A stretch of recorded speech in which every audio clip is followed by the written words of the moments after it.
เด้อหดส่วนนำกัน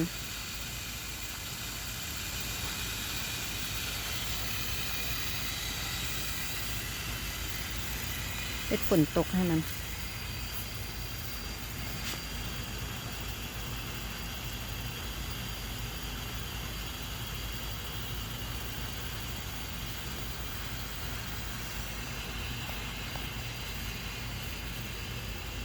เข้าไปใกล้บ่ได้แล้วล่ะเปียกเป็นสวนยามแรงมีน้ำสร้างเขาใส่สามสายออกไปหดเข้าไป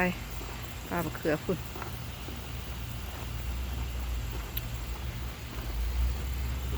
ทั่วถึงดีอยู่ได้ละ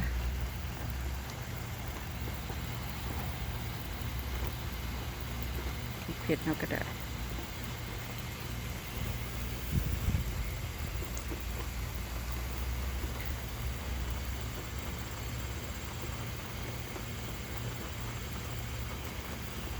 ฝนตกตลอดฝนตกใส่บักเผ็ด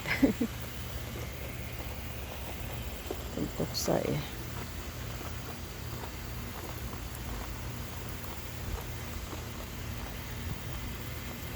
เกลือก็ได้ตื้อคุณนะถือใจมาละแบบสิโอเคหมดส่วนหมดเลย